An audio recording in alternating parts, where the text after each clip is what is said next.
CTV News with Caroline Van Vlardigan. Good evening. There was a strong show of support for the family of little Ava Champini tonight. Hundreds of people gathered in Park Willette in LaSalle to hold a vigil for the 3-year-old girl. She died just over a week ago after a strong wind blew an inflatable castle into the air while she and others were playing inside. Here's Angela McKenzie. In Park Willette, people of all ages are taking time to drop off toys and flowers at a memorial for Ava Champini. Hundreds are gathered here for a vigil to honor the 3-year-old's life that was taken all too soon. Many are wearing the bright colors her family says she loved so much. She was so bright herself and, so joyful and just enjoyed everything about life. Her father, Luca Ciampini, calls Ava a superhero. At a church event in this very park just over a week ago, Ava was playing in an inflatable castle when a sudden windstorm blew the structure into the air while Ava was inside. She was one of 11 people injured that day. She did not survive. The Ciampini family is well known in LaSalle. A fundraising campaign to help them has so far raised more than $475,000. But it's the quiet presence, the touching notes, that Ava's father holds most dear. Everyone's grieving with us. It's just like a hug from afar, and knowing that they're there right behind us, anything we need, and all the support they've given us, and the kind words and all the messages has just helped us through this really tough time and this tough chapter of life. So it really means a lot. Many here are the Ciampini's friends and relatives. To let them know that we're there if they need us, anybody. You can see the community come together. It's just beautiful. We never had a tragedy like this in our community. It's heartbreaking. It is very, very heartbreaking. Others felt compelled to be here, a show of support for a family they've never met. I heard that she was an organ donor, and it just brought me back 2-3 years ago. My daughter was also an organ donor. She saved 5 lives. I don't know them. I just felt called to come here and just be here and be present and just give them so much love. A love that showed up through hundreds of people. I really appreciate all the love and support from everybody through these difficult times. Thank you. Thank you. Smiling down on us and keeping us strong and making sure we're taking care of ourselves and our little guy. But right now we're just there thinking of her and nothing else. Angela McKenzie, CTV News. A cyclist was hit by a vehicle near Notre Dame and Davidson this afternoon. The cyclist, a 30-year-old man, was then hit by a second vehicle and is now in critical condition. The 2 drivers were not injured and will be questioned by police. A 9-year-old boy from Pancourt, Quebec has launched a petition to increase safety for school children in his community. And it's made its way all the way to the National Assembly. Here's Anastasia Dextrine. École Notre-Dame de Lorette in Pancourt, Quebec is home to roughly 450 students, including Alexander Massey. I'm 5th grade. At 9 years old, he's tackling what he says is a big issue. It comes up every day on his walk to school. A lot of cars go really fast. They don't park at the same place, at a good place. Once in winter, there was a car that got super fast and it was drifting. Massey and his mom, Annie-Claude Desrosiers, say there have been several road safety issues in the area, particularly near the intersection of Lucier Avenue and Cardinal Léger Boulevard. The boulevard is a 2-way street. It has a bike path, but no sidewalk. December 23rd, there is a young children that have been hit by a car, so it's a real problem for Pancourt. This, despite speed bumps, no parking signs, and signals indicating a clear 30-kilometer zone. But residents say they need more. I moved here about 20 years ago. They have added some safety measures, although I think more work can be improved. Because of not enough bus pathway, our children sometimes walk in the streets. That's why Massey is taking what started as a school project all the way to the top. He's petitioning for measures including safer infrastructure near schools, more radars, and crossing guards. And after a 5-month campaign, he's caught the attention of politicians, including MNA Marie-Claude Nicole. There's a lot of things to do, and he's got a lot of solutions. So we will try to work with the city, work with the police, work with the work with the school also. So, but I'm sure we can do something for sure. A worthwhile battle for Massey as he advocates for other students and shows that age is no roadblock to being heard. Anastasia Dextrine, CTV News. And another petition was also deposited in the National Assembly today to keep Villa Maria High School on its current grounds in NDG. Along with the mayor of Côte-des-Neiges NDG, the MNA for Notre-Dame-de-Grâce, Desiree McGraw, is asking for the National Assembly to make best efforts to keep the school where it has been for almost 175 years. McGraw is a graduate of the school and believes that the public interest of students, teachers, and the neighborhood would be best served by keeping the school on its current domain. To be clear, the congregation is absolutely within its rights to sell. That's within their rights. We would like that the sale to take place in a way that it allows Villa Maria to have a fighting chance at staying. And right now, the way that it's being sold after Villa Maria's lease ends is essentially a death sentence in its current location. And the board of Villa Maria School and the congregation are to make a decision very soon. Well, there was a fatal fire overnight in St. Leonard, and police were called to an apartment building on Davia Street at around 1:30 this morning. A 73-year-old man was declared dead on the scene. The cause of the fire is unknown. And people are being told to stop taking fresh water for granted more and more. After the city of Montreal, suburban cities are now also calling for even more drastic measures to cut back on how much water we use. Here's Stéphane Giroux. In one of Montérégie's biggest cities, watering your lawn in the summer is now a thing of the past. Saint-Hyacinthe is banning it from June to September. Non, en 2026, on ne peut plus faire ça. We can't do this anymore in 2026, even if we have a lot of water in Quebec, explains the mayor. The Yamaska River crosses the town. One of Saint-Hyacinthe's main problem is that its water filtration plant is running at near capacity. They want to expand it, but that will take at least 10 years to even get the project off the ground. In the meantime, the city says it has no choice but to tell people to cut down on consumption. The city says citizens are encouraged to adopt new methods to preserve their lawn and water. On dit aux gens, coupez pas votre gazon trop court. We're telling people not to cut the grass too short to preserve its humidity, he says. This local resident says he's willing to sacrifice his spotless lawn. C'est sûr que le gazon, ça peut être cute, mais je veux dire, c'est pas... In the grand scheme of things, I guess a green lawn isn't a priority, says the homeowner. Environmentalists say Saint-Hyacinthe is doing the right thing. We should have taken that step a while back. Canada, she says, has a lot of water, but it doesn't mean everyone has access to it. It's true, factually, that we have 10% of the world fresh water, but 90% of the Canadian population is on the U.S. border or on the Saint Laurent River. So people are not where most of that water is. Many other cities are increasingly following Saint-Hyacinthe's lead. Its mayor suspects this will soon turn into a trend. Je pense que dans 5 ans, 10 ans... Within 5 or 10 years, I wouldn't be surprised if watering the lawn in the summer is banned everywhere, he says. Stéphane Giroux, CTV News, Saint-Hyacinthe. Several health centers and clinics north of Montreal were left crippled yesterday. Appointments canceled and people told to stay away from a Laval ER. And there are questions about why there was no backup. Here's Matt Grillo.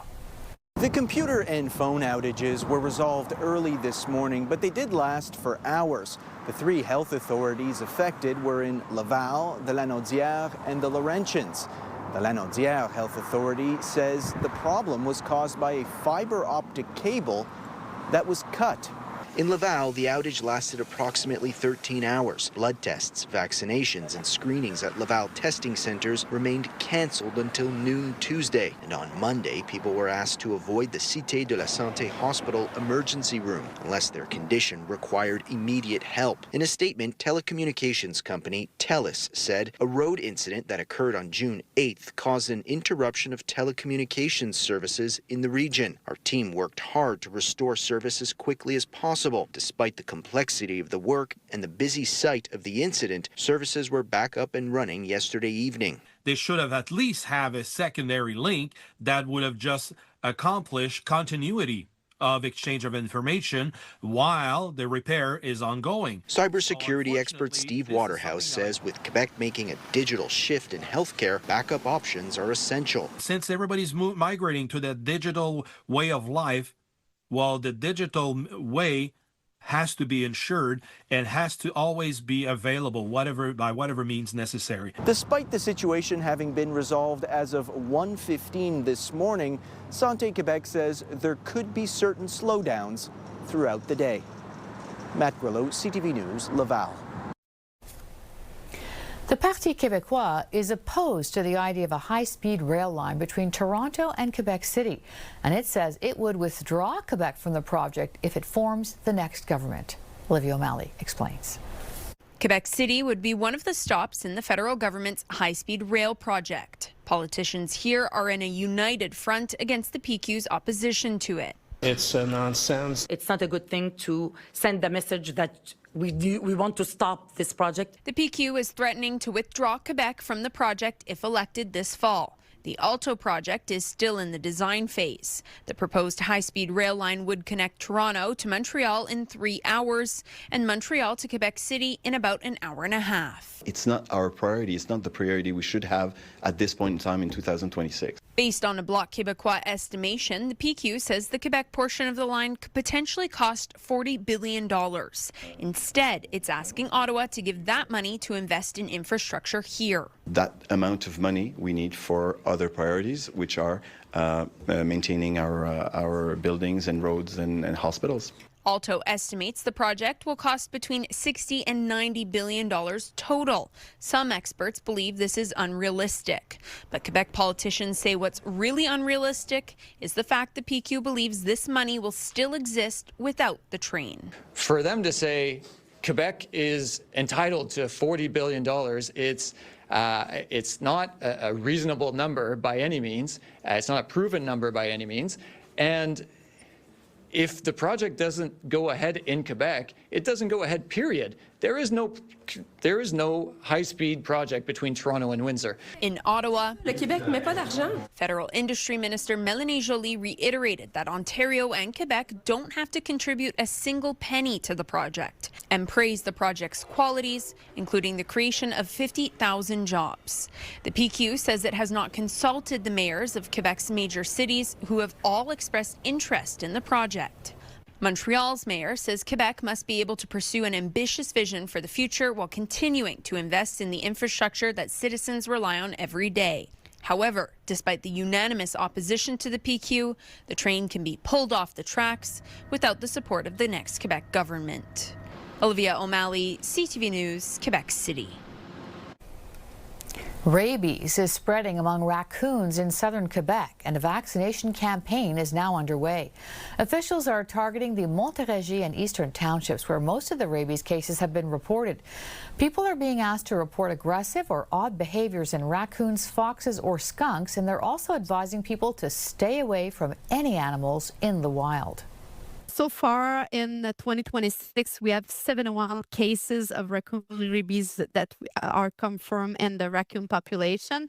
And those cases are in Estrie and Montérégie region. And some cases are quite close to the south shore of the Montreal area. So there's a case in Mont-Saint-Hilaire as well as Saint-Jean-sur-Richelieu on the west side of the Richelieu River. So that's quite concerning for us, considering we don't want rabies to hit the highly populated areas of the Montreal South Shore as well as Montreal Island. And people who might be injured by a wild animal are being advised to call 811 immediately and wash the wound area for 10 to 15 minutes. There's a debate underway now about whether or not it should become illegal to insult a police officer.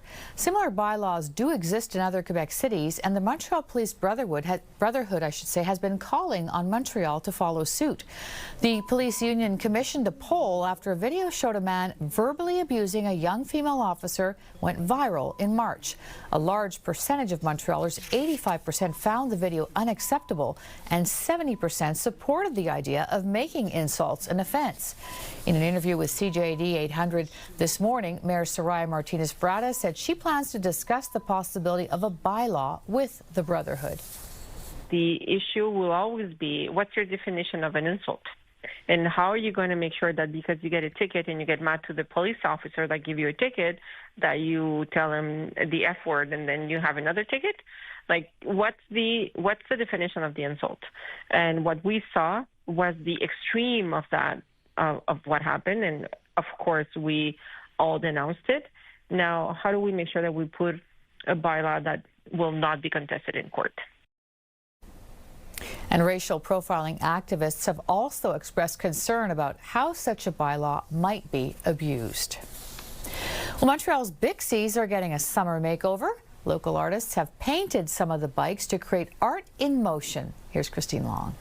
Bixi wants to catch your eye and pique your interest. It's really important to see art everywhere. Bixi and Lotto Quebec hired local artists to beautify these bikes. Really proud of the collection. I think they are really nice looking, and I think it's fun because art becomes accessible. Now that the weather is nice, Bixi records 75,000 rides a day, and these hand-painted bikes get rented twice as much. They will take pictures with them, they will share those pictures online and share the love of the city, the love of the art. Spokesperson for this project, performer Pierre Lapointe, says art should be everywhere. Always working with artists in visual art, in theater, in music, in architecture, in design. Contributing artist Gabor Bata usually paints on flat surfaces. Figure out every nook and cranny on this thing. The shape of the bike inspired him to add hidden doodles and cartoonish characters. Just to be as loud and as vibrant as possible when it's zooming past. Hoping to encourage even more people to rent a ride. Christine Long, CTV News. And still to come, Serena Williams makes a comeback with the help of a Montrealer. It is another honor for Marie-Philippe Poulin. Time magazine has chosen the captain of the Montreal Victoire and Team Canada at the Olympics as one of the 100 most influential people in sports in 2026. Poulin was recognized in the Icons category alongside American skier Michaela Schifrin and basketball phenom Caitlin Clark. The list was topped by LeBron James, Hilary Knight, and Lionel Messi. And speaking of icons, Serena Williams won her comeback match today with some Canadian help.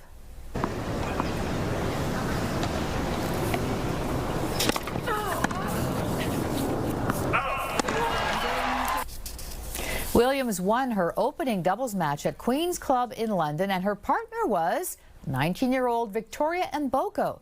Williams showed she still has a lot of power, with service winners reaching 120 miles per hour. Williams is now 44, and this was her first professional match since the 2022 U.S. Open. And Serena, why now? Why here? What is to come? I mean, I don't know. Just I had nothing better to do. I got tired of sitting at home. My kids are out of school for the summer, so why not? There's 25 years between you two. I'm so sorry. Yeah, but you're still crushing it. Just how special is that for you in your young career? Well, first of all, I feel very honored to play with you, Serena. I mean, it's such a privilege to play. It's such a privilege to play beside you, and you know, I had a lot of fun. If anything, you know, we really did that out there. So I'm so happy to be playing beside you, and we're going for more. What a great pairing. And Williams and Mboko will play Laval's Leila Fernandez and her partner Laura Sigmund on Thursday. Well, a new national report says that chronic pain among women, and especially women veterans, needs to be addressed immediately. Here's Pauline Chan. Hélène Lassalère never experienced chronic pain during her 26 years with the military, but she did after. Injuries in Afghanistan also. I had like a traumatic birth also. So a lot of things contributed to that. It's not only one thing. And while Canada's military health care is comprehensive, she says the civilian system is fragmented and challenging for chronic pain, even for a military veteran. Dalhousie professor Alice Aikens was a physiotherapist with the Canadian Armed Forces. About 22% of Canadian women experience chronic pain, but about 50% of Canadian women veterans experience chronic pain. And she calls last April's report pivotal. Women have been underrepresented in health research for far too long. And also, women veterans have been underrepresented even in veteran health research. The authors are calling for a coordinated pan-Canadian plan to address gaps in care, policies, and research into chronic pain.